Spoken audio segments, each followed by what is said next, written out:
Hey guys, welcome to the channel. As you see in the thumbnail, what if Issei had power of Yinglong, an ancient Chinese dragon, instead of Draig part 1.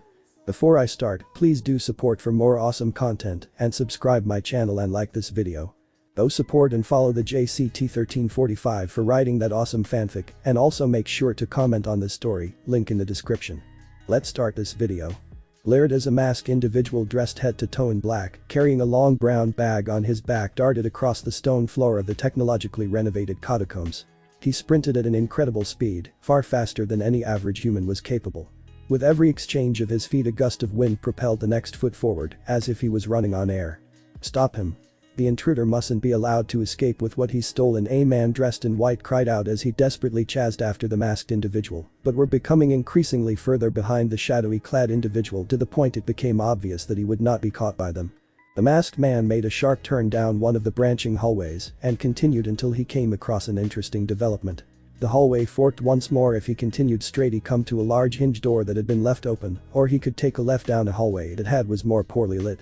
Meanwhile, the men clad in white and decorated with religious symbols had arrived at the fork in the hallway but saw no sign of the intruder. "Should we split up, sir?" one of the younger pursuers asked man who appeared to be in charge. Before the lead pursuer could answer, whoosh. Slam. A small gust of wind slammed the large open door shut, alerting all the men clad in white. "No. All hands on deck. This way." The entire pursuit team funneled themselves through the door, leaving the hallway empty as the masked intruder emerged from the shadowy hallway. "Suckers," the masked man taunted as he turned and walked back the other way. Later, Rome. Wash. Wham. A powerful gust of wind blew a manhole cover off of an empty Roman street, and the heavy piece of concrete came crashing down. Then from the manhole, the long brown sack flew up and out onto the street, followed by the masked man. He bends down to collect his bag before removing his mask. As he pulls the last of the dark material off of his head, a mop of messy brown hair flops out and the man's face becomes visible. He was a male of Japanese heritage who looked to be in his late teens. He had a handsome, well-sculpted face, but his most notable facial feature was his heterochromatic eyes, one being a golden yellow and the other pale blue. The boy looks down at his bag and smiles. "If I'm being honest, this was the easiest fortune I've ever made." "All thief." A feminine voice called out from behind the boy, getting him to roll his eyes. "Turn around and put your hands in the air." The boy does so and finds two young girls roughly his same age, one sporting short blue hair with a single green streak in it, the other had brown hair similar in tone to the boy's tied up in long pigtails, both dressed in the long religious robes the men had sported earlier, and both of whom had pistols trained on him. "Seriously?" Issei groaned as he put his hands up behind his head. "Oh, he's Japanese," the brown-haired girl enthusiastically exclaimed. "Let me talk to him, I speak his language." "Stand right where you are." She spoke in fluent Japanese. "There's no use running. We've seen your face, we know what you look like." You're welcome," the brown-haired boy joked back in Italian, getting the brown-haired girl to pout before he putting his hands down. "Now let me tell you something. I've been up all night kicking the crap out of every exorcist I've come across. So before you two get embarrassed here, I'm gonna offer the two of you a chance to look the other way, and I might just slip each you 10% of what I make on this job. And for you pigtails, I might slip you a little something extra if you're interested." His offer was met by the clicking of two guns getting ready to fire. "Well, I tried." Bam. Bam. Both pistols fired and twin glowing balls raced through the air before coming to a stop a few inches in front of the boy's face, much to the shock of the two girls. "I tried to warn you that you'd embarrass yourselves. Laser guns and lightsabers don't work on me. So this is your last chance, give up and look the other way before you get hurt." "Is that right?" The blue-haired girl smirked as she and her compatriot ripped off the long robes to reveal both of them were wearing skin-tight black bodysuits, and both of them were armed with swords. The blue-haired girl was equipped with a blue and gold-colored sword with an axe-like guard and a second grip with a chain-like form connecting the guard with the blade itself being huge and long that ends with 3 points at the end. The brown-haired girl was wielding a much more traditional katana with an almost silver blade. "These sure as hell aren't lightsabers. Now this is your final warning, surrender or we will be forced to destroy you." The boy smirked as he took a swordsman's stance before his yellow eye began glowing and two shining yellow short staffs appeared in each of his hands. Each of the glowing rods was about an inch in diameter and about a meter in length. "This may be fun. Grrrr. You won't be saying that when you're a pile of limbs." The blue-haired girl roared as she charged forward, sword in hand, her brown-haired companion following closely behind, but before either of them could get close enough to strike the boys, blue eye flashed with light and a ball of condensed wind appeared beneath his feet and rocketed him up into the air. "What the hell? He flies." Not really, the boy taunted as he slows his descent with jets of wind coming from his feet. I just have a little boost in my step, he said as he kicked forward and a blast of wind flew out from his foot, knocking the two swordswomen off balance. Ah. That ha. The blue-haired girl yelled as she was forced to jump out of the way of the incoming light staffs. The boy followed up with another swing, but the blue-haired girl managed to block both weapons with her massive blade. That's swordsmanship. I recognize the technique. Yeah. This is a sword fight. The boy joked as the two of them locked weapons, neither of them giving an inch, until the man's strange blue eye began glowing once more and blue lightning began to surge through his twin golden rods. Zap. A huge blast of lightning erupted from their clash, knocking back the blue-haired girl. Don't worry, Zenobia. I'll save you. The chattier brown-haired girl rushed in. Her blade was smaller, so she was able to move much quicker and strike faster than the previous opponent. This different fighting style put the boy on the defensive, as the brown-haired girl was able to take advantage of the smaller weaknesses in her foe's defenses. The brown-haired boy was quick to adapt, merging both of the mini staffs into a single 8-foot-long pole of light. He showed immediate prowess with this new weapon, spinning the large staff in his hands and blocking the faster strikes with much better results than earlier. He became so good at defending her strikes that she was forced to change her style. Her blows became slower and sloppier as she tried to emphasize power to break through the foe's rapid defense. Her opponent quickly recognized this and decided to play with her. He held out his staff perpendicular to the oncoming blow, and the power of the strike shattered his light weapon. Ha!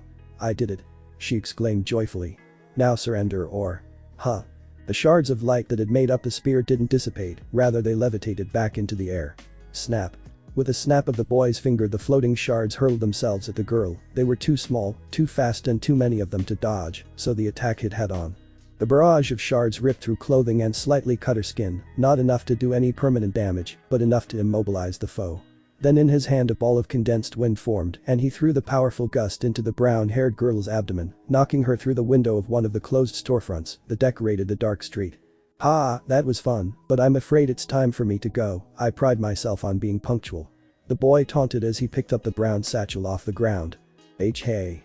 The blue-haired girl shouted as she rose to her feet and weakly lifted her sword into the air, her body still partially paralyzed due to the lightning. We aren't done here yet.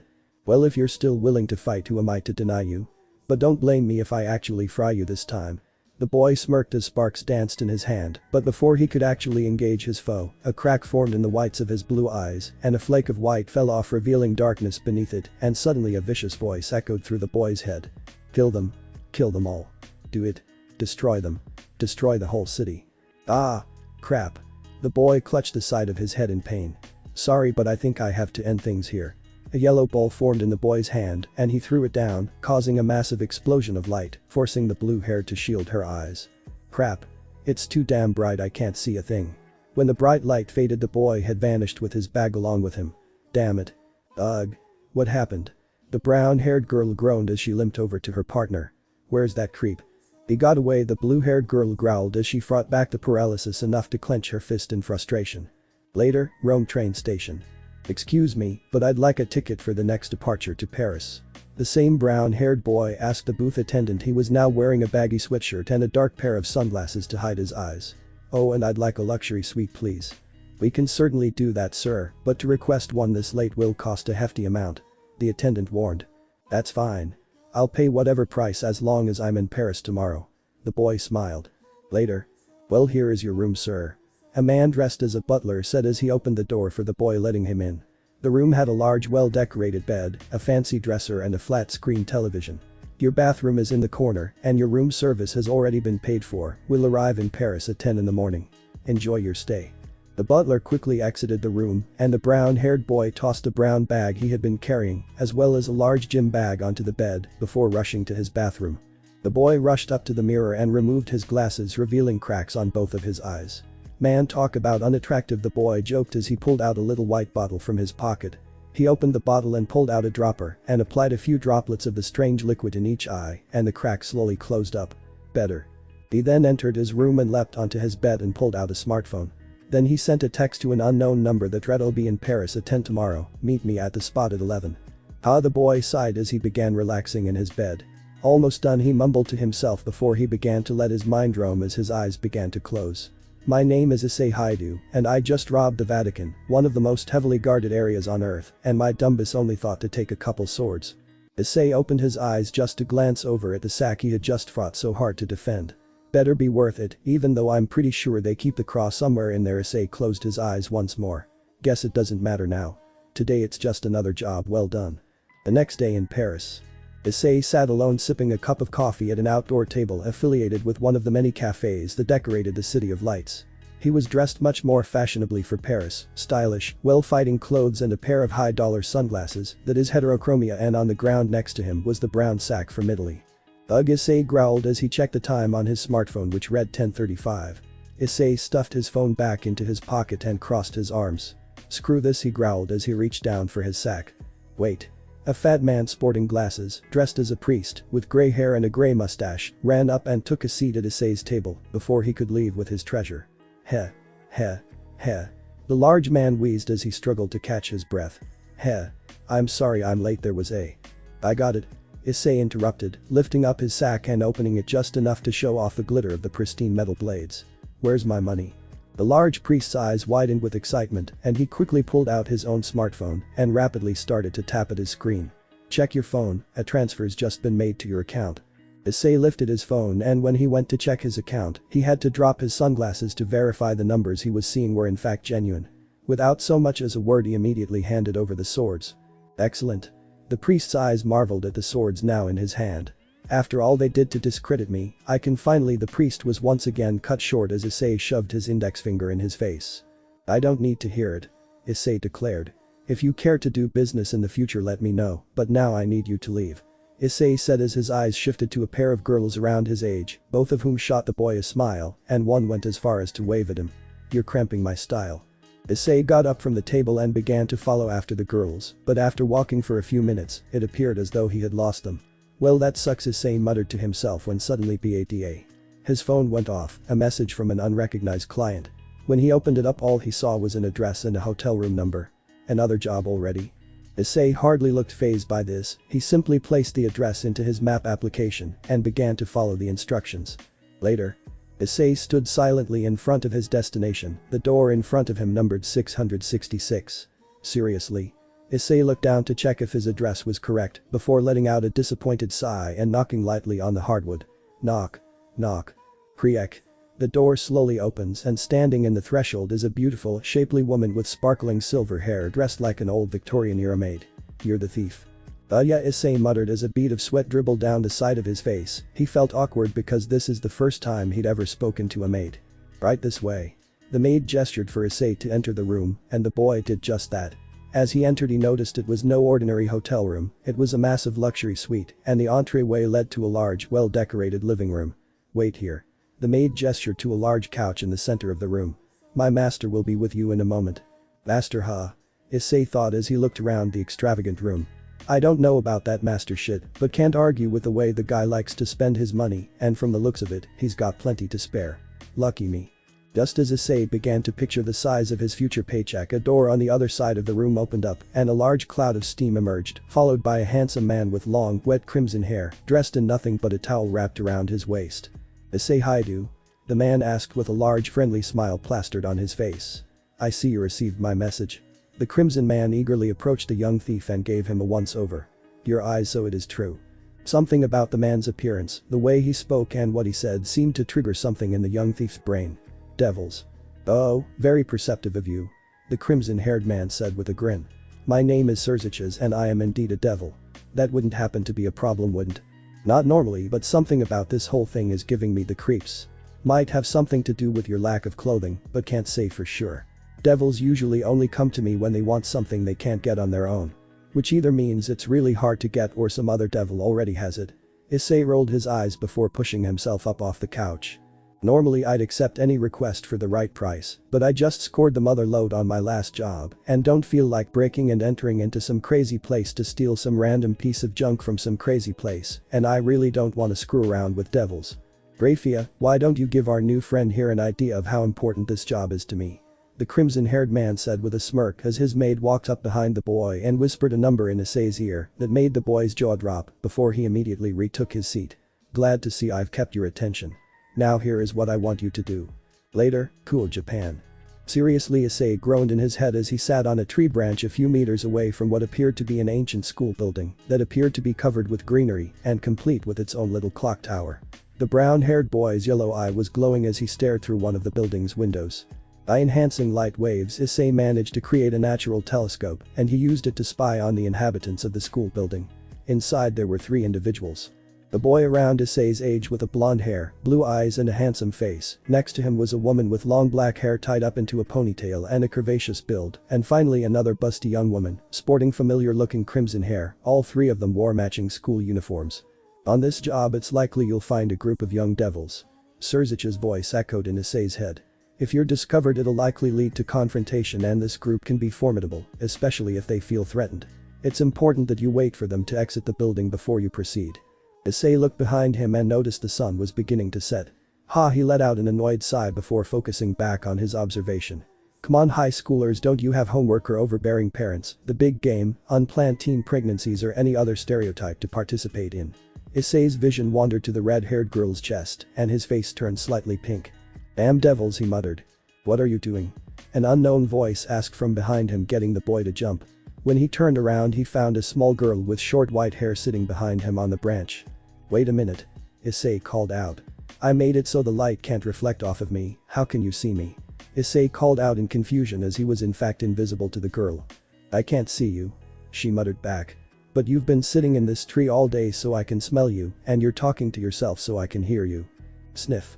Issei lifted his arm and took a whiff of his own stench and immediately made a grossed out face before he dropped his pointless invisibility. Fine, what now? Why are you spying on us, human? The girl asked as she crept ever closer. You answer me honestly and I might not have to hurt you that bad. Hurt me? Issei thought as he stared down the tiny devil. Yeah, right. If I wanted to then you'd be barbecued bat by now. Devils don't really like light. Issei smirked as his yellow eye began to flicker, but it quickly faded along with the boy's smile. But. Surzich's voice once again appeared in Issei's brain. If confrontation does arise, you are by no means to kill or injure any of them. Keep the lights turned down.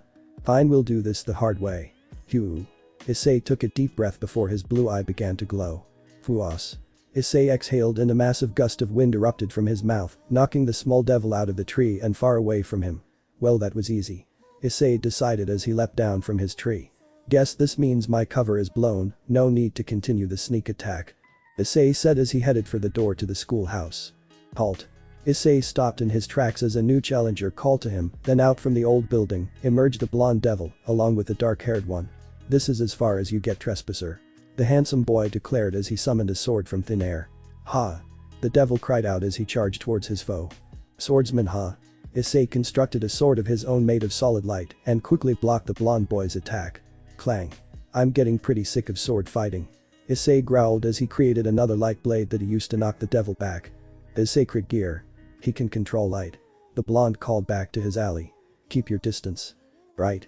The dark-haired woman said firmly as a pair of bat wings sprouted from her back and she quickly took off into the sky.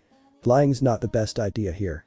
Issei smirked as his other eye began to glow blue before a powerful gust of wind came out of nowhere and threw the black-haired devil down into the dirt, and another gust of wind came from the side and knocked her into the side of the school building. No way, the dark-haired girl groaned as she struggled to lift herself up out of the dirt. Can he control the wind? Leave her alone. The blonde devil called out as he charged towards Issei once again. Nope. Issei cried back as he lifted his hand towards the charging foe and another blast of wind began to encircle him, but this time was different. Chilling winds began to circle around the swordsman and frost began to form across his blade, then soon over his entire body, freezing him solid. Devils can't survive being frozen, right? Issei wondered. You'll pay for that. The busty devil called out. She lifted her arm into the air and lightning began to dance across the sky. Take this. She called out before she brought down a large bolt of yellow lightning. Bad move. Issei taunted as he lifted his hand out in front of the lightning bolt, stopping it from striking him and forming it into a baseball-sized orb where it changed from yellow to light blue. Looks like the lightning likes me more than you. He smirked before sending the large supercharged lightning bolt back at the devil. Zap. Ah. The lightning knocked the raven-haired beauty out of the sky and rendered her unconscious. Issei walked over to the grounded devil and placed 2 fingers on her palm to check the girl's pulse. Whew. She's fine. Issei let out a sigh of relief. I was scared I almost lost a heavy-duty paycheck. Issei's eyes returned to the school building and his mind refocused on the task at hand. Almost there. Creak. Issei pushed open the old schoolhouse doors and entered the dark building. A strong light began to shine from Issei's yellow eye, illuminating the dark rooms and corridors that filled the old building. Issei continued through the building, keeping an eye out for any enemies. There's one devil left, and I doubt she got the message and decided to abandon ship. Just then he came across a room with a large wooden desk at the back of the room. Bingo. You'll find a large desk somewhere in the schoolhouse. Surzich's instructions continued in Issei's mind as he walked over and opened one of the desk drawers. There you will find what I'm looking for, it'll be a book with a lock on it. Issei pulled the book in question out of its shelf, and on the front cover read diary, and this caused Issei to raise an eyebrow. Seriously? I guess the customer's always right. Issei shrugged as he dropped the book into a drawstring bag and tightened up the opening. Oh? And just who might this customer be? Another unfamiliar voice called out and Issei turned to find the red-haired devil blocking his doorway with a peeved look on her face. Sorry. Issei smirked as he threw his bag over his shoulder. Customer confidentiality is a big deal in my particular field. I'm afraid I can't divulge such information. Clearly you have no idea who you're dealing with. The red-haired devil announced as a deep crimson aura formed around her and a ball of dark red energy grew in her hand. I am Rias of the House Gremory and you will answer my questions. You could be the devil herself. Issei said as he formed a ball of yellow light in his hand. This still won't end the way you want it to. I don't know why my creepy client wants a high school girl's diary, but he's gonna pay a pretty penny for it and that's all I really care about. I'd back away if I were you, you're too pretty to end up devil jerky. Issei smirked as he threw down his light ball and a massive flash of light erupted from the ground. Hiya. Ria shrieked as she covered her face to shield her eyes, but at the same time she accidentally let her crimson magic fly and it collided with the ground near Issei's feet. Bam. Whoa. Issei cried out, pulling his foot away from the small explosion, but this set the boy off balance, and he started to fall forward at the same time the red-haired devil ducked down to avoid the blinding flash. The series of awkward movements resulted in a smooch. Issei looked up to find his pressed up against the red-haired devil, and his eyes quickly widened. HMMMM. Issei quickly threw the girl off of him and began rubbing his mouth.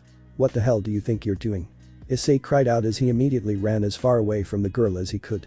What do I think I'm doing? Ria said as she stood up and dusted herself.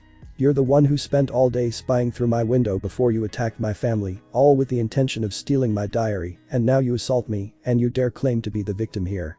Huh. Riaz looked up to find small tears welling up in the boy's eyes. Seriously? Sniff. Issei quickly whipped the tears out of his eyes and took a moment to compose himself. I just thought it'd be different, okay? Sniff. You know, somewhere on a beach somewhere. Maybe on the top of a Ferris wheel, but now my first ever kiss was stolen by some hell monster. You can't actually be serious. Riaz groaned with a roll of her eyes. If it makes you feel any better, it was my first kiss too. I appreciate you trying, but there's no way I'd believe that. Issei argued back.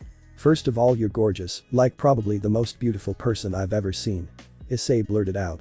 Oh wow, thanks I guess. Riaz muttered, awkwardly looked around the room. Second, you're a devil, right, so that probably means you're like 1,000 years old or something. Issei followed up, getting a much different reaction from the scarlet-haired girl. Whoa. Zap. Issei just managed to jump out of the way of an incoming crimson magic blast. Crap, I almost forgot we were fighting. Issei said as he gripped his bag tighter. I'm 18 by the way. Riaz cried out as she fired blast after blast of blood-red energy, but Issei managed to stay one step ahead of each attack. Sure, Issei taunted as his blue eye began to glow. If you say so. With that, a miniature tornado erupted from Issei's hands and blasted it into Ria's chest, knocking her down the hallway until she went crashing into a wall and fell unconscious. Oh wow.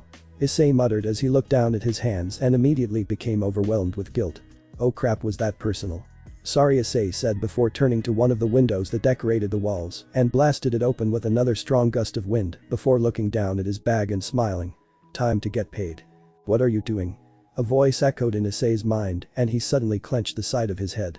Then, against his will, Issei's head suddenly began to turn towards the unconscious Riaz. She's right there. The voice continued. Destroy her. What? Why?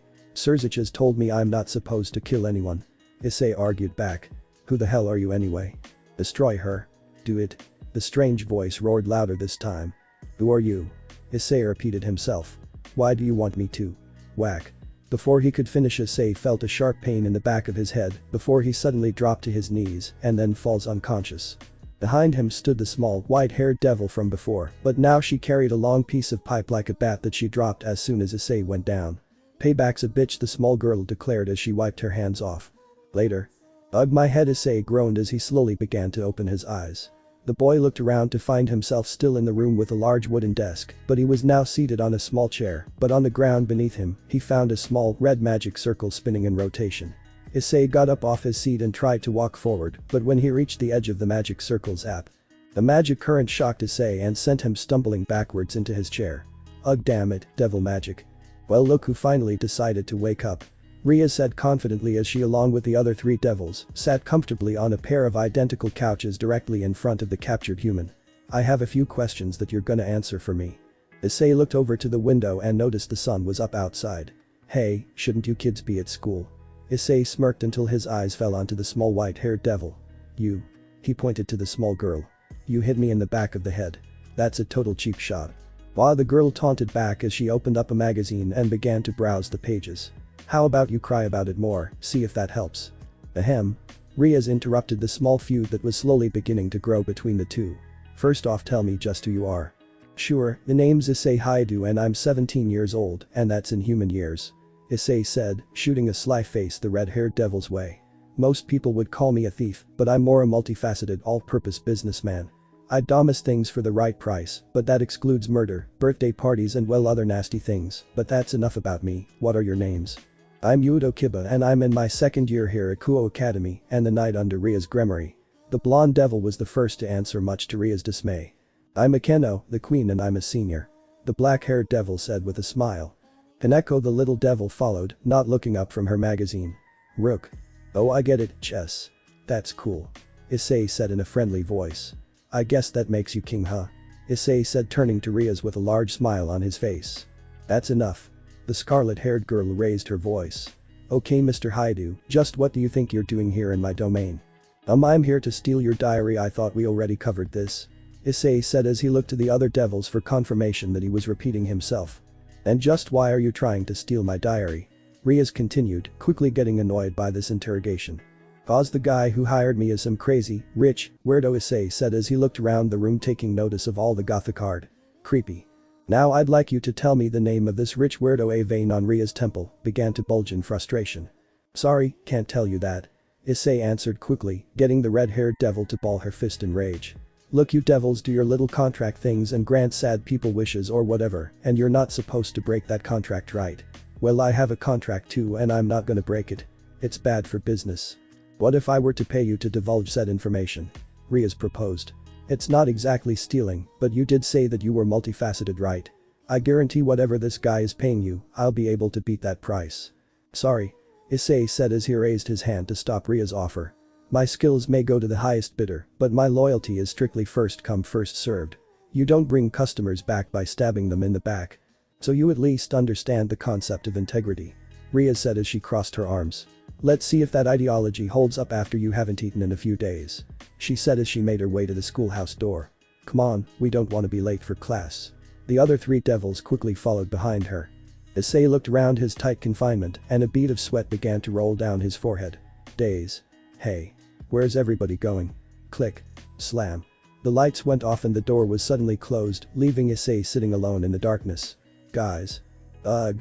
What the hell is that guy's problem? Riaz groaned as she and her entourage slowly made their way over to the main schoolhouse. Something about him really pisses me off. He certainly is quite the character, I'll give you that. Kiba said jokingly.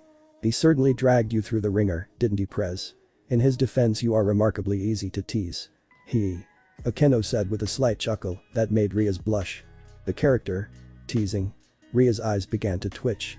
He broke into our clubhouse. He made us look foolish in combat and nearly succeeded in robbing our home base. I can't believe the 2 of you aren't furious. Don't get me wrong, I'm definitely upset that I lost and being turned into a devil-flavored popsicle was pretty embarrassing, but I saw him create weapons of light and yet he didn't use them for anything other than blocking my attacks. That's how I know he wasn't really trying to hurt any of us, so I guess it's harder for me to fault the guy who was just doing a job. Kiba said with a smile. His job was to rob us. Riaz reiterated. I agree with Kiba, if this guy was trying to hurt someone, then he could have done it. If anything, I was amazed by his sacred gear. Not only is it ridiculously strong, but I've never seen anything like it. He can manipulate light, wind, ice and lightning. What else can this guy do? Akeno said, getting Ria's to grit her teeth, and the black-haired devil picked up on this. Though I suppose if it were my diary, I'd probably be a bit more upset. I wonder if he skimmed through it. Hopefully nothing too embarrassing was written in there. This isn't about my diary. Ria shrieked. Oh. This is because you two kissed accidentally and he got freaked out and threw you off and called you an old lady. I guess I'd have been pretty offended if I lost my kissing virginity that way, but hey, look on the bright side. At least he's cute. Akeno continued to taunt until whack. Ow, Akeno groaned as a knot formed atop her head. It's time for class, Ria's muttered as she walked through the school doors. We'll deal with him later. But issei. Eyes. Issei yelled. Alright. I give up. I'll tell you who hired me. Guess they're really gone, lights on. Issei declared as his yellow eye flashed with golden light and immediately illuminated the room. I knew I was dealing with devils, so luckily I came prepared. Issei smiled as he fished a small bottle of clear liquid out of his pocket, the label read holy water. Bye bye magic circle. He said as he emptied the bottle onto the ground and the crimson circle soon shattered. Ha. I'm a genius. Issei, feeling confident, moseyed over to the large wooden desk at the back of the room and placed his hand on the large drawer. Dear diary, today I became rich as hook. Issei roared as he found the drawer was noticeably bookless. For real. I should have known they moved the damn thing, but this drawer is full of nothing but junk. Issei groaned as he picked up a small red pawn piece from amid the clutter, but suddenly the strange figure began to glow. Ugh. Issei cried out as he dropped the piece back where it belongs.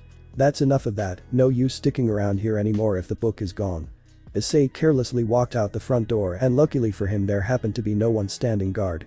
And now to make my flawless getaway. Issei said as he squatted down and a powerful surge of wind began to fly out from beneath his feet and then he leapt, the powerful winds carrying him through the air and away from the creepy old schoolhouse. Later. Crash. Issei fell face first into a bush located in a nearby park. Ugh, damn landings. Issei groaned as he dusted himself off.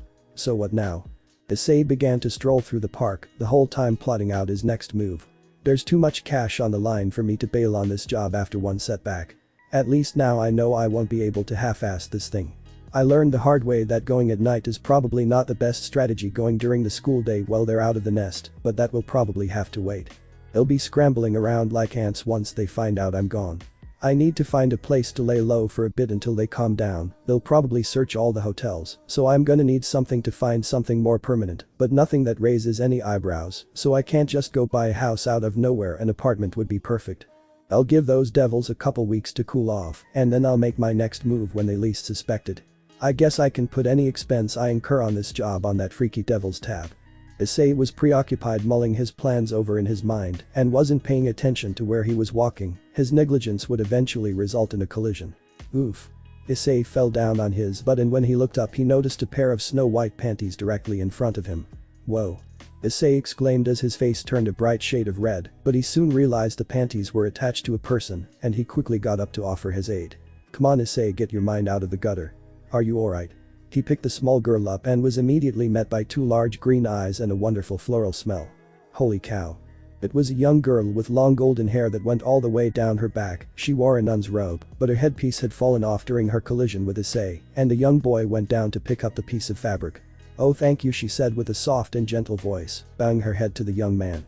I'm so sorry, I wasn't looking where I was going.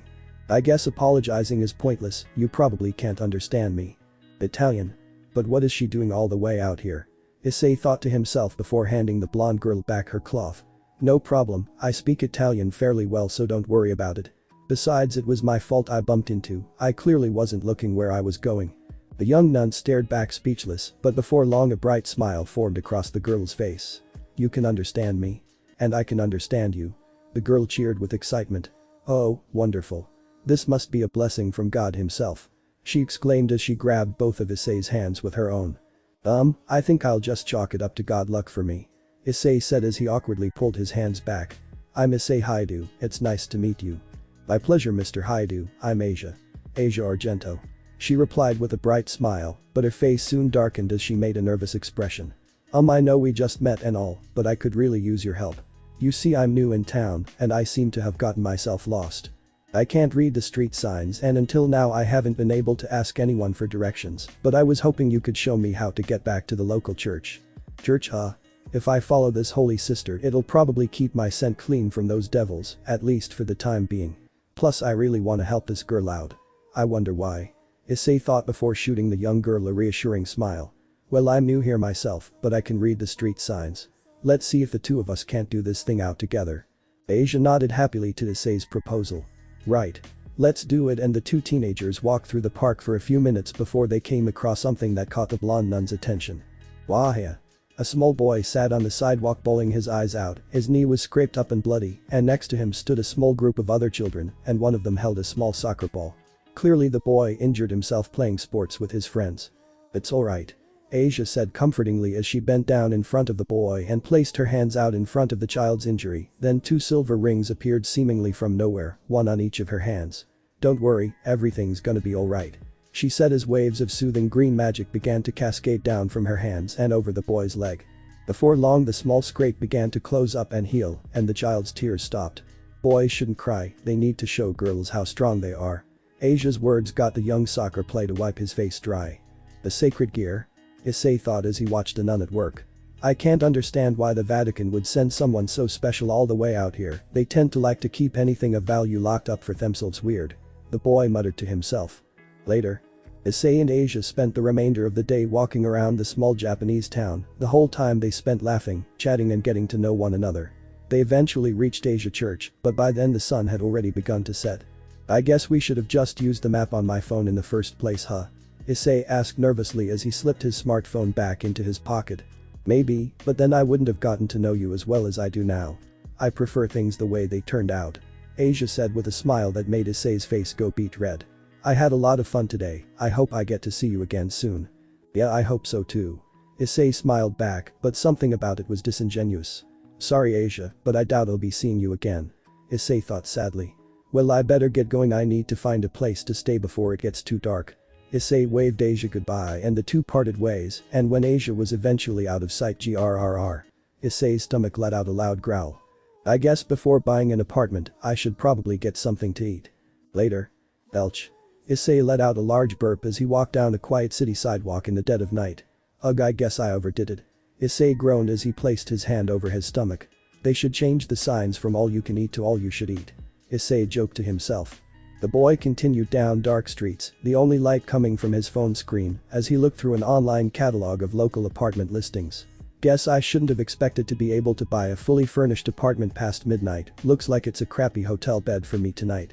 Nowhere fancy though, I gotta stay somewhere that devil princess wouldn't feel comfortable searching, which means a gross crappy hotel bed for me, Issei thought, as he passed a shadowy figure dressed in a trench coat and fedora standing beneath a lamppost. Oh shit. Here we go. Issei said as he noticed the menacing aura that radiated from the dark figure. Hey kid, the shadowy man called out as he stepped out from underneath the lamppost. Didn't anyone tell you it's not safe for kids to walk around alone this time of night? He roared as a pair of black wings sprouted from the man's back, and he created a large glowing blue spear in his hand which he threw at Issei. Before the spear could come within 5 feet of him, Issei stopped the weapon mid-flight using his yellow eye. Sorry pal, but light attacks won't work on Kuo. Issei was interrupted mid-taunt by the winged man attempting to make a flying tackle, but at the last minute Issei leapt up into the air, aided by a powerful gust of wind. Whoosh. That's it. Enough of this shit. Issei roared as his fist began to surge with powerful blue lightning, but generating that much magic power caused the whites of Issei's blue eye completely disintegrated, leaving just a ring of blue swimming in a sea of darkness. Whoosh. Another strong gust of wind pushed Issei down quickly, and he used this momentum to punch the dark-winged man in the back and shocking the large man with thousands of volts of lightning. Chink. Issei unlocked the door to his hotel room and quickly made sure every light was on as bright as they could possibly be before he placed a chair in front of the bathroom mirror and took a deep breath. Okay, I'm ready, let's talk. What are you doing? The dark voice asked from inside Issei's head, getting the boy to jump out of his seat. Alright. Show yourself. Where are you? Issei jumped around the room in search of this voice, throwing up his hands in a fighting pose. I know martial arts. I'm in your head, idiot, what have you been thinking this whole time? The voice answered back, getting Issei to make a face of embarrassment. My bad. I always thought you were this little evil demon who kept following me around and whispered evil thoughts in my ear. Issei said defensively as he took his seat back. Speaking of which, lem guess. You want me to destroy the hotel, right? Then the entire city while I'm at it? No, but that is something we need to discuss. Issei watched himself in the mirror, and he learned that every time the strange voice spoke, both eyes would glow their respective color. It may be hard to believe, but the voice who has tried to inspire death and destruction from you is not the same voice that speaks to you now. Really, my bad. It was an honest mistake, but in my defense you sound exactly the same. Issei argued back before crossing his arms in frustration. I hoped I could explain things to you in the traditional manner, but something tells me you're going to be difficult to talk to, so I think it'd be better just to show you. Hold on. Show me? Hold on, what are you gonna do? Issei shrieked as he watched his reflection.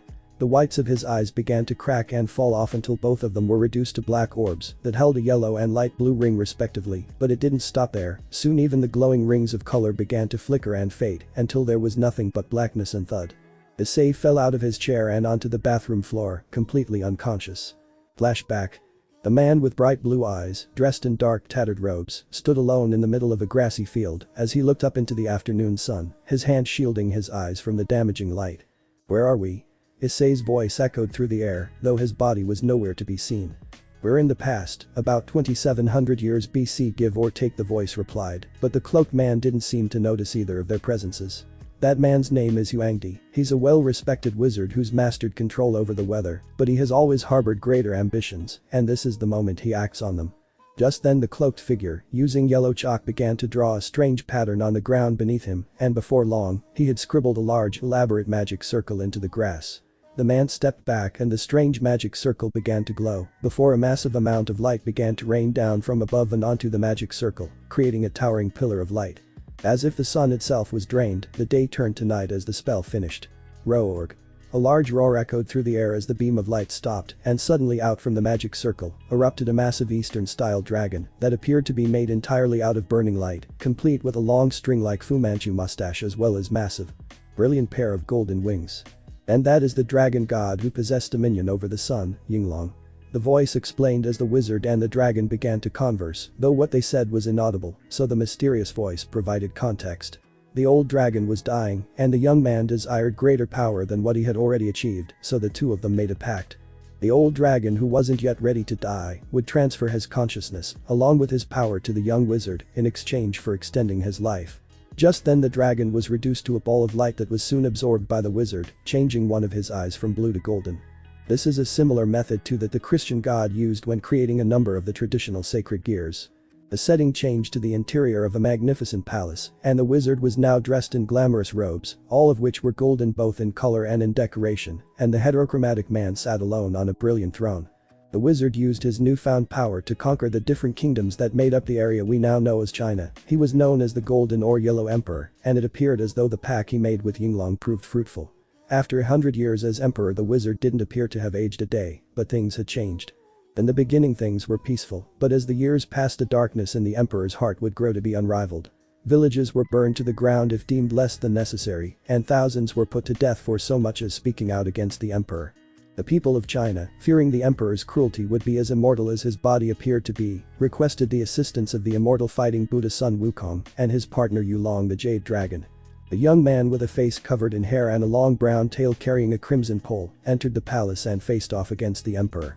The setting changed once again, and now a massive golden dragon with beautiful shining wings face off against the fighting Buddha riding on the head, an equally massive glowing green eastern dragon, and the two glowing serpents clashed, resulting in an explosion of white light. Why? Issei yelled out as he woke up with his face pressed against the bathroom floor. Ugh, I'm back. Issei groaned as he pushed himself up.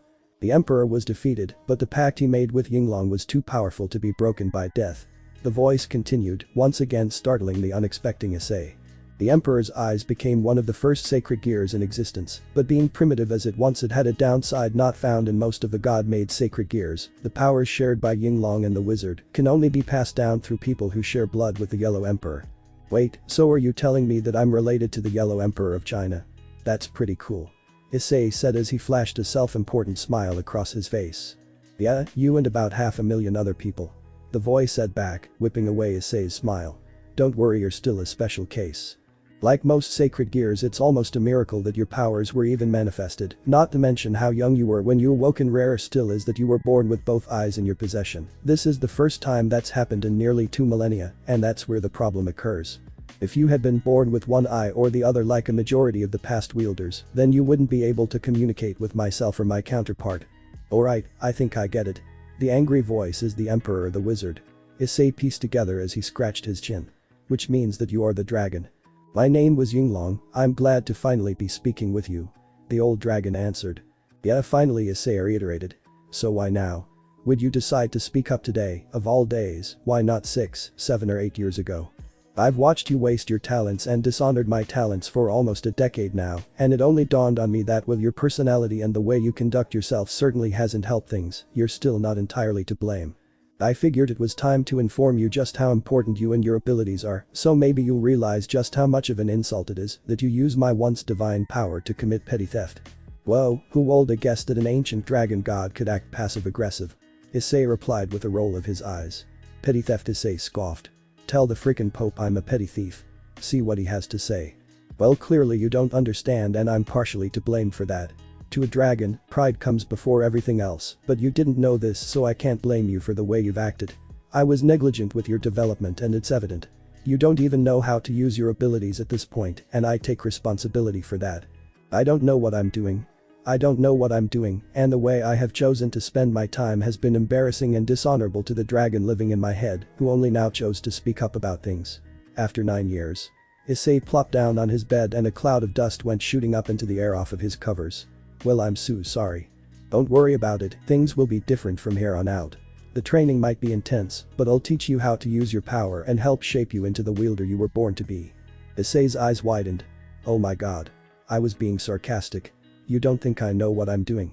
Ask those churchy sword chicks, all those high school devils or that big ass fallen angel son of a bitch, if I seemed out of my element while I kicked their asses. Tell me how long you can use your light powers along and your storm abilities simultaneously. Yinglong pointed out, getting Issei to go silent. Did you know you can return your eyes to their original appearance without the use of those ridiculous eye drops that fallen angel gave you? What about your balance breakers? You've been at this for a relatively long time at this. Do you even know what a balance breaker is? Alright, a light. I get it. I don't know as much about this shit as I probably should. Issei relented. But I do know how to fight, you can't even argue about that. Maybe you know how to fight for a human, but you have no idea how dragons are supposed to fight. You know martial arts, you understand breathing and the proper way to position your feet and which strikes are effective in which situations, but technique and discipline, that's not how dragons fight. Dragons fight with emotion, they fight to win. You fight to keep from getting caught, you go only as far as you need to, if it means you can keep running away with whatever you might have stolen that time. For real, dragons combat is an art, for you it's a tool. Okay. I'll let you teach me how to fight and crap in my downtime if you quit shitting on me, okay? Deal. Why is fighting such a big deal anyway? There are no other dragons around to kick my ass right now. I'm not just gonna start picking fights with random dudes like some dumbus Shounen protag, if that's what you were thinking. I don't know what Shounen is, but you're right, I don't expect you to pick fights with random people, that's what psychopaths do.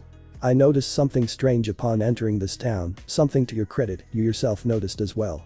Devils, the church and fallen angels all in the same city. I fear if things here continue to escalate, this town may become ground zero in another massive conflict featuring the 3 warring powers. If that happens, you and I both will be thrust into the conflict in some form or fashion. The same will be true as every other active sacred gear wielder, not to mention countless other deities and mythologies that have nothing to do with devils, angels or fallen angels. If that happens, you'll be grateful to know what I'm offering to teach you. Or? Issei muttered before he quickly realized something. Asia. Issei rushed over to his hotel window, unhooked the latch and opened it up. If war is brewing here, then that means Asia would be caught up in the middle of all of it. The nun? Yes, she likely could be an early casualty, but don't let her demeanor or the church's peaceful propaganda fool you, they are just as likely to be the cause of any upcoming conflicts as either of the other 2 factions. Not Asia, she couldn't hurt a fly. Issei leapt from the window, using a strong gust of wind to catch himself before he could splatter on the concrete below. She doesn't deserve to get caught up in some bullshit war caused by a bunch of old assholes. So what are you gonna do? I don't know yet, but knowing me, it'll probably be awesome and totally work the way it's supposed to, without any negative drawbacks or unexpected complications whatsoever. Later. Issei stood up on the roof of a large warehouse that appeared to be long abandoned. This is the place. I thought the nun lived at the church across town, why did you decide to come here? I was going to the church when it dawned on me that I had no idea what I would say to Asia. I can tell her that the church she dedicated her entire life to, that preaches peace on earth, would be willing to participate and might even be planning to start a war that could endanger millions of human lives. It'd either destroy her worldview or she'd think I'm crazy. Plus there's always the possibility that you're wrong and everything going on is just a coincidence. Issei explained as he shot a laser from his yellow eye that he used to cut a small circular hole in the tin roof. Clang. The metal circle made a sharp sound as it hit the ground. Issei followed the tin circle down, but caught himself with a gust of wind on the way down. Then I started to feel this uneasy feeling that I only get when I'm around something that's really bad news. Usually I ignore it, but this time I figured that in this town, it'd lead me to something devil or fallen angel related. I wanted to see for myself just what was going on here before I jumped to any end of the world conclusions. What's this? A cute little human has stumbled into my lair. A woman appeared in front of Issei and began to look him over, as if she was assessing her foe. The whole time she kept her lower half hidden. "Oh yes, you are a handsome one, aren't you? In fact, you look good enough to eat." The woman roared as she revealed her lower half. Her torso rode atop a monstrous body with beast-like legs and claws, a snake-like tail and a massive gaping maw over her stomach. Issei winced at the sight of the hideous creature. I knew she was some kind of monster or something, but my god, I wasn't expecting that. Yeah, she's freaky. Though technically she's not a monster, she's a devil. Devil, huh? Issei smirked as he stared the monster down. Well, that makes things easy then. Issei said before firing another laser from his yellow eye that blasted the monstrous right through where her heart would be if she were human, then thud. The devil fell dead to the ground without so much as another word. "Oh shit." Is cried out as he stared at the monster's lifeless body. I knew that was gonna hurt her, but I didn't think it was gonna kill her. I mean, she's a sentient being with thoughts and feelings. Crap. Issei's eyes widened as he realized something. Oh shit. I'm not supposed to kill any devils while I'm in town. What if she was part of that Ria's chick's peerage or whatever they're called? Damn it. If that Surzich's freak finds out about this, then I can kiss that massive paycheck goodbye. And that's not the only problem. I sensed the presence of 4 more devils somewhere in the area. Yinglong pointed out, getting Issei's face to go pale. 4 devils? Issei muttered. Oh, don't tell me. So it was my brother who hired you? A familiar voice filled the warehouse as Akeno, Kiba and Kaneko appeared from behind some of the rubble and clutter that decorated the warehouse, surrounding Issei. You know, that actually makes more and more sense the longer I think about it. Ria said as she flew down in front of Issei. Brother? Issei muttered to himself. No, you're right, that does make a lot more sense. Should have guessed, cause of the hair. I knew if I had someone follow you around after you escaped that you'd eventually meet up with or somehow contact the guy who hired you, but to your credit you kept quiet and don't worry, she wasn't one of mine. Ria smiled as she walked by and gave Issei a condescending pat on the back. In fact, I was worried I'd have to drop surveillance on you and deal with Miss Visor here myself, but luckily things worked out and you went and dealt with her for us. We really appreciate it. Very neighborly of you. Akeno added with a smile that made Issei's blood boil. So you followed me the whole time? Issei asked, feeling ashamed that he hadn't figured it out by them. Yep, we saw it all. Ria smirked. From your romantic stroll with the pretty nun to the argument you had with the dragon. Living in your head. I was the one who took care of that fallen angel you left smoking in the street. I also want to thank you for that, by the way. If I had dealt with him myself, then there could have been a whole slew of problems I would have had to deal with, but since a human like you did it, I'm blameless. Why the hell are you even here? Just to gloat. I already did your dirty work for you. You could just take that information and go, let your brother know you're onto him and not clue me in at all. Issei said back, quickly getting fed up with the crimson-haired devil. And now that you're here, what's stopping me from blasting holes in you and all your devil friends? My deal with Surzich's is regardless, might as well make you pay for it. Issei said as his eyes began to glow. No, I'm not worried about you hurting me. Riaz answered confidently. I'm a sentient being with thoughts and feelings, and I'm not even trying to eat you. Riaz pointed out, and Issei's eyes quickly stopped glowing as he knew she was right. And I'm not here just to gloat. Riaz said as she approached Issei. I'm here to offer a deal. I won't tell Zechas you spilled the beans, and I'll even let you bring him my precious diary. Your record and your integrity remains clean and you get to cash in. I'm not making a deal with any devil till I know exactly how much I'm paying. Issei declared, crossing his arms as he did so. Tell me what you want. It's simple, really. Ria smiled as she put her finger under the boy's chin and forced him to look her in the eyes. I want your soul. Riaz lifted Issei's chin with her index finger to make sure that his eyes were locked on hers. It's simple, I just want your soul, the devil said with a confident grin. I want you to join my family and be reincarnated as a devil in my servitude. What do you say? What? Are you kidding? Issei answered with an awkward grin before he pushed the girl off of him. Sorry, but maybe it's just that you guys don't know me that well, and I came off so charming when we first met, so you probably don't know this about me, but I don't really play well with others. Issei smirked as he walked past Riaz, who simply rolled her eyes. I travel the world to steal things. The only thing I look forward to in life more than the adrenaline I receive after I've stolen a $1 million item from some heavily guarded facility is the $1 million paycheck I receive from delivering said item. If I start serving you as a devil, I'll have to give that all up. Maybe, but if I let it become common knowledge how easily you let my brother's name slip out of your mouth while on the job, that lifestyle you appreciate so much might be taken away from you. Riaz pointed out as she crossed your arms. But I don't think I'll do that. Riaz snapped her fingers and her diary appeared out of nowhere and she tossed the book into Issei's hands. If all you are and all you aspire to be is a thief, then I don't need you in my peerage. This is however a going away present. Even if you don't intend to put it to any use that benefits anyone other than yourself, your sacred gear mixed with your personality could be a problem in the future. Riaz declared as a magic circle opened beneath her feet and the rest of her group began to huddle around her. You have 2 days to leave. I don't need someone like you in my town. Don't worry about the nun, if there really is something dangerous going on here, then she really wouldn't want someone like you trying to protect her. You seem more like the self-preservation type. Then in a flash of bright crimson light, Riaz along with the rest of her devils disappeared, leaving Issei alone in the wrecked warehouse. The boy just stared at the area the devils had been standing only a moment before, then his eyes slowly drifted down to the small locked book in his hand. What the? Next morning. 1. 2. 3. Issei counted out loud as he warmed himself up with one-handed push-ups. Issei was training alone in the middle of the forest. Issei wore a tight workout shirt that better showed off just how fit he was. 4. 5. 6. Issei continued to count, meanwhile his mind was racing. Damn devils. You can't tell me when to leave. I leave whenever I want. I'm surprised you haven't left already. Yinglong chimed in as Issei continued to do push-ups. Why are you still here anyway? You have your book, you can go collect your reward. I expected you to be dining on overpriced French food by now. I haven't left because I still have a bad feeling about this place. No way I'm leaving Asia here alone until I know for sure it's safe. Issei explained, having finished his 10th push-up. You sure do care a lot about a girl you've only had one conversation with, whatever, it's your life. What I'm truly surprised about is just how good of shape you are in. Yinglong pointed out, getting a confident smirk to appear on Issei's face. Issei then began to balance the entire weight of his body on one hand before pushing off and throwing himself into the air and landing with a flip. I know right. I'm a perfect human specimen. I don't even work out really. Though physical strength was never my concern. Yinglong pointed out, getting Issei to pout. Don't take it personally.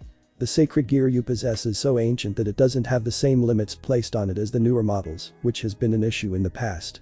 To sum it up, your abilities aren't restricted based on your physical limits, all of my power has been open to you since you awakened all those years ago. The only reason you're limited is because you have no idea what you're doing, that and those ridiculous eye drops you've used have served to numb your natural connection to your own power. Yeah. It's not my fault I didn't know how to make my eyes go back to normal until now. Issei argued back. If physical restrictions aren't a problem, then what exactly do you want to accomplish with this training? I already told you, I'm going to teach you how to effectively use your sacred gear. You could activate your balance breaker right now and be gifted near divine powers, but you have no idea how to do it. You don't even know how to use the powers you have already properly. Yinglong explained, getting Issei to roll his eyes. Okay, big shot. If we're gonna be serious about your training, then you'll need a sparring partner. I want you to create a light mannequin. Light mannequin? The body made of solid light. Because I live in your subconscious, I'll be able to project myself onto this artificial body and I'll be able to spar with you. I don't know if I can do that. This is my first day. Issei shrugged as a 7-foot pole made of light appeared in his hand. I can create something like this out of solid light, maybe a little pointier. Issei said as a sharp tip appeared at the end of his now spear. That's about it. Only because you lack imagination. I've already told you that you possess the necessary power, but you limit yourself mentally, and that's what I want to focus on when it comes to our training. Your first goal is to create a light mannequin. Alright, I'll give it a try. Issei put his arms out in front of him, and light began to gather. Before long his creation began to take shape, and then the body of a man, standing 6 feet high, appeared before him. Haha. I did it. Well, almost. The statue of light spoke in Yinglong's voice. The light mannequin began to hop around, but its body didn't move otherwise. You forgot joints. I can't move. Joints? You didn't say anything about that, Issei groaned, placing his hands over his face as the mannequin was reduced to shards of light before disappearing entirely. When you solidify light, then it becomes solid. You can't really spar with a statue, can you? Worry not, with practice this will become child's play. So let's get back to practicing. Issei tried nearly a dozen more times, but each try came out either imperfect or incomplete, never quite getting it. He wasted the whole morning on what appeared to be fruitless practice. Shit. Issei roared as he threw his hands down in defeat. Don't lose heart yet, partner. The root of your failure lies in more mindset than technique. You're too focused on every detail. You're creating a natural living thing, it needs to flow naturally. You're human, you should know how it's supposed to be even just from instinct alone.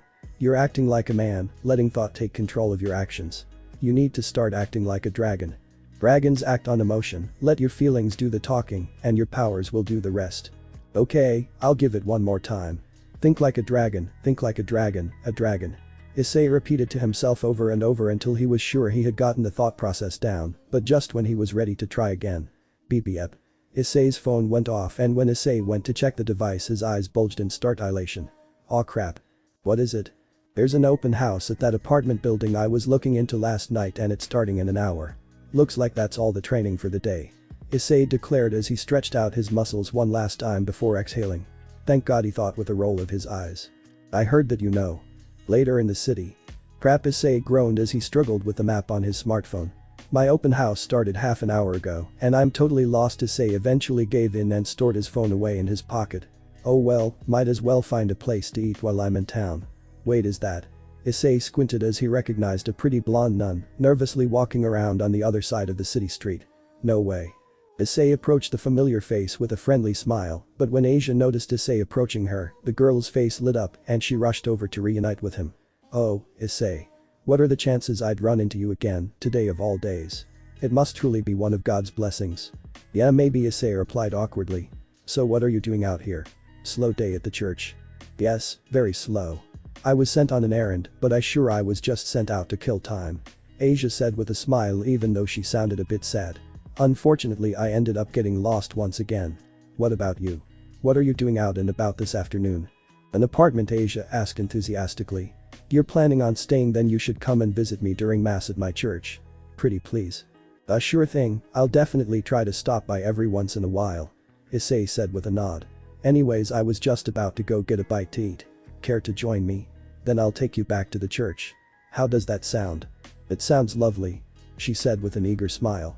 Later, I use part of this in an earlier story if it sounds familiar. The two of them sat at a table at a nearby fast food restaurant as they engaged in small talk.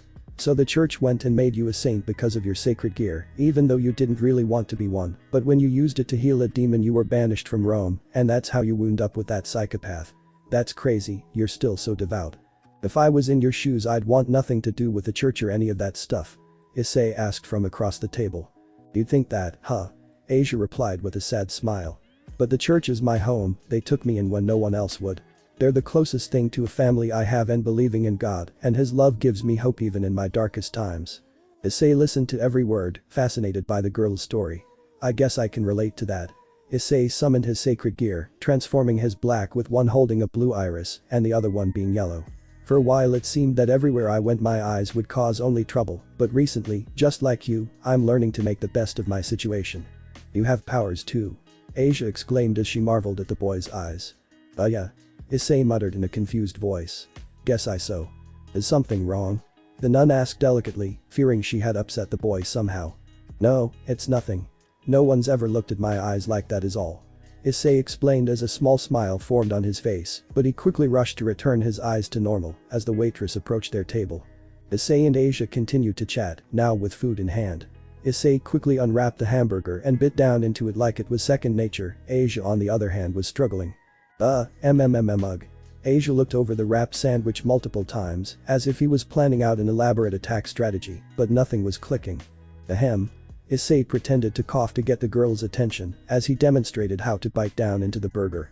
The nun picked up her lunch and in a similar style to Issei, but she put a little too much effort into her bite and the excess force caused a bit of ketchup to spray onto her face. Ahaha. Issei cracked up briefly as he grabbed a napkin. I really am sorry for being such a jerk earlier. If I kept an open mind, I probably would have realized how cute you were way sooner. Issei said bluntly as he wiped the ketchup off her face, but for some reason the red tinge in her skin remained. Thank you. Asia said, lowering her head so that her hair would cover her embarrassed face. Yeah, no problem. Issei couldn't help but chuckle as he sat back in his chair. So what do you want to do next? Next? Asia's eyes began to shine. The two spent the remainder of the day together, they played games at the arcade and then went shopping around town for a bit. The day ended with the two stopping by a nearby fountain to chat a bit more. Issei dropping a coin in the water, per tradition. Well, Asia. I just want you to know I had a really good time with you today. Issei said with a smile, though he was sad that he would have to say goodbye to the blonde nun, even if it would only be for a little while. I had a good time too, Asia agreed, though she sounded a little uneasy herself. Issei, are we friends? Friends? Issei raised an eyebrow at this question, getting Asia to cower in fear of the boy's response. To be honest, I don't really have many, but I'd definitely like to consider you one of them. Issei said, followed by a happy grin. The friend? Asia said before bringing her hands in and closing them together in prayer. My first ever friend, thank you, Asia said as she looked up into the sky. Good for you, Asia. An unfamiliar voice called out, startling Issei. Just then black feathers began to rain down from above. Fallen angel, Issei muttered to himself. Get behind me. Issei called out to Asia, who quickly rushed behind the boy's back just as a large scarlet light spear hurtled down from above. Issei lifted his palm forward and his yellow eye turned black, causing the light spear to shatter. Show yourself.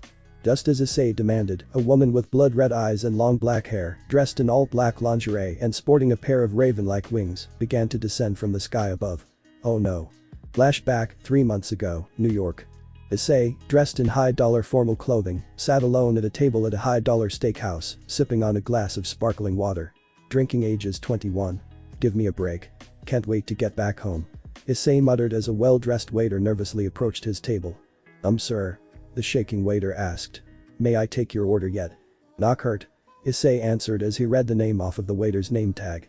I'll give her 10 more minutes after that. Any money I left here is your tip. Just then the restaurant door opened and a woman with long black hair, scarlet red eyes and a beautiful, blood-red dress, walked in and made her way to Issei's table. I'll take a Manhattan, pretty please. She said as she caressed the poor waiter's chin, getting his face to turn red. Why yes, ma'am. Kurt said as he rushed for the kitchen, before the beautiful woman took her seat across from Issei. Hi there, I'm Rainer, it's nice to meet you. She leaned in, finally acknowledging Issei's presence. Nice place you decided to take me to, but if you're trying to get into my pants tonight, you're gonna have to try a bit harder. She smirked, getting Issei to roll his eyes. You're the one who invited me here. Issei pointed out, sounding more and more upset the longer he spent in the restaurant. I assume you're here on business. I'm a busy guy, so let's stay on topic. Okay. Jesus. The dark-haired woman said, rolling her eyes and adjusting her sitting position to reflect her new serious tone. I hear when it comes to your particular craft, you're the best in your field. I also know you owe the Governor General quite a few favors. And you represent Azazel personally? Issei raised a suspicious eyebrow. You could say that. She answered with a grin. Here's the deal, people say you can steal anything, and I was wondering if that included sacred gears. So that's it. Issei's eyes narrowed before he suddenly stood up and walked over to the restaurant door. Wait. The fallen heir called out as she rushed over to catch up with the fleeing Issei, grabbing the boy on the arm to stop him. You have some nerve to walk out on me, human. Zap. AHH. A rush of electricity surged through Rainer's arm, delivering a nasty shock. You can't steal sacred gear without killing the user, and I'm a thief, not a hitman. Issei explained coldly. If Azazel wants anything else, let me know, but I'm not gonna help you kill any hopeless humans. If you're after sacred gear, you'll need to find someone else. I have another job lined up already. Issei pulled away from the girl and walked away down the crowded city street. End of flashback. Rainer. Issei muttered, recognizing the fallen angel. Oh, it is you, that piece of shit human from New York. Rainer said as she scratched the top of her head. You probably know why I'm here, and you also know why I want Asia, so I unfortunately can't let you live. She declared as she lifted 2 light spears into the air, before throwing them down at Issei. Nice try. Issei taunts as the light spears shattered a few feet away from him and Asia. I created a barrier around me that filters out red light, your attacks can't hurt me. Red light, huh? Rainer asked before a devious smile appeared across her face. Good to know. Suddenly 2 more spears of light, one yellow and one pink, flew from behind Issei, easily penetrating the boy's spear and skewering the boy in 2 places. One just through the shoulder and the other through his left leg. Issei. Asia shrieked as the boy fell to the ground, his body weakened from quick blood loss. Then Rainer landed directly in front of Issei and created a light spear which she aimed directly for the boy's head, but before she could end things. Wait. Asia cried out. Please. I'll go with you quietly, just don't hurt him anymore. The blonde nun begged. What do I care? Rainer said with a shrug before her light spear disappeared and she wrapped a willing Asia up with her wings. He's dead anyway. she declared as she flew off, followed by 2 more fallen angels. Wait. Issei groaned as he reached out to the fleeing fallen angels, but they were too fast. Before Issei could catch his bearings, they had vanished. Ugh. Issei groaned as he pushed himself up, using solid light to create bandages around his wounded areas. What's your plan, partner? Yinglong asked in a concerned voice. I'm gonna save Asia, Issei declared as he began to limp forward. But I gotta do something first. That evening, Ria's clubroom. Wham. Wham. 2 hard knocks at the large door sent out a sound that echoed throughout the clubhouse. Riaz and her peerage sat around sipping tea as a small smile crept across the red-haired devil's face. About time. President. The Honorable Kiba stood up. Shall I greet him? No, let me greet our newest family member myself. She said confidently as she marched herself over to the door and she quickly opened it. Welcome Issei Haidu to my whack. Riaz was met by the sound of her diary hitting the floor of her clubroom and she looked up to find Issei barely standing with a large amount of blood oozing out from under his bandages. Need help? He managed to grunt out before his legs finally gave out. Wham. Thanks for watching this video. If you really enjoy this video, like, subscribe and comment down below and turn on that bell notification. Don't forget to support and follow the JCT1345 for writing that awesome fanfic and also make sure to comment on this story link in the description. See you in the next video. Goodbye.